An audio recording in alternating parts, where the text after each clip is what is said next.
नमस्कार, सार्वमंथन न्यूज महाराष्ट्रमध्ये आपलं स्वागत. पाहुयात आजची सविस्तर बातमी. खडसेंचा एक विषय आहे. त्यांनी असं म्हटलेलं की हे असं काही घडेल आपल्या जावयाच्या बाबतीत, असा एक आपल्याला अंदाज होता आणि त्यानुसारच घडलेलं आहे. त्यांना अंदाज होता घडणार आहे, तर मग काय त्यांना माहित असेल जावई काय करतात काय निवडतात. मी काय बोलतो बाबतीमध्ये खालच्या शब्दावर टीका केलेली आहे. खालच्या शब्दामध्ये आपल्यावर टीका केलेली आहे. संजय राऊत कोणाबद्दल बोलत नाही. ते थेट अगदी वरपासून पॉलिटिकली सुद्धा 1 नंबर 2 नंबर 3 नंबर सगळ्यांपासून म्हणजे सगळे पदं म्हणजे सर्वोच्च न्यायालयाचे न्यायाधीश एकदम 1 नंबर आहेत. त्याच्यावर ते बोलतात.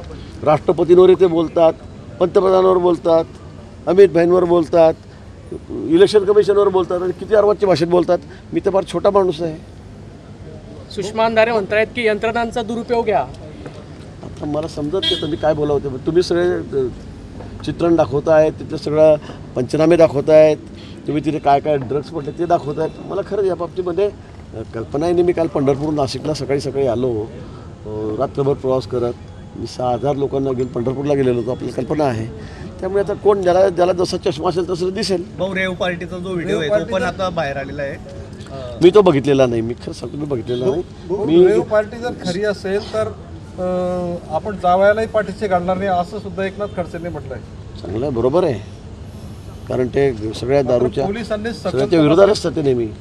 पोलिसांनी सखोल तपास केला पाहिजे. याच्यामध्ये कोणाला अडकवण्याची जर भूमिका असेल तर ते देखील सहन केलं जाणार नाही असंही म्हटलंय. अजिबात त्यांचा स्वभाव तुम्हाला माहिती आहे. ते सहनही करत नाही काही.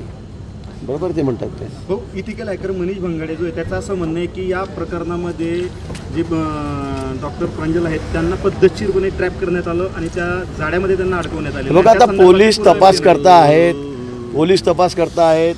स्पॉटवर 3:30 वाजता रेड झालेली असं दाखवलं जातं आहे. त्या ठिकाणी सगळे ड्रग्ज असतील, कोकेन असेल, काय असेल, गांजा होता, हुक्का होता, ते सगळं ते दाखवलेलं आहे मला वाटतं ना. आणि यावर जर कोणाला काही शंका असेल तर त्यांनी निश्चित तपास अजून करून घ्यावा. माननीय मुख्यमंत्री महोदयांना तसं सांगावं, पोलीस यंत्रणेला तसं विचारावं. जर कोणी बळजबरी अडकवत असेल तर साहजिक आहे, कोणावर अन्याय व्हायला नको. आपल्या प्रॉपर्टीच्या विषयी पण त्यांनी आक्षेप केलेला आहे की आव्हान दिले. मला वाटतं माझी प्रॉपर्टी ओपन आहे. आता आजकाल असं नाही की उतारा लपवला, जमीन लपवून घेतली, घर लपवून घेतलं, असं नाही आहे.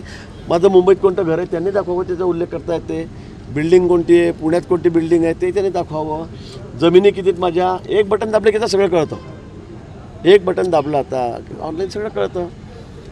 वाटल्यास आणि त्या मी काढून देतो उतारे माझे काय काय सगळ्या परिवाराच्या नावाचे.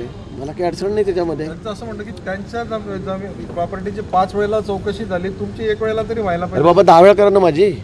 मी तर वाटतं 10 वेळा करा. अरे तुमच्या प्रॉपर्टीची चौकशी झाली तर तुमचं काय काय झालं नंतर मला माहीत आहे. मला या बाबतीत आता बोलायचं नाही आहे. मी खडसे हा विषय सोडून दिलेला आहे. आता मला काही फार त्या बाबतीत भाष्य करायचं नाही. सार्वमंथन न्यूज महाराष्ट्राला लाईक करा, शेअर करा, सबस्क्राईब करा.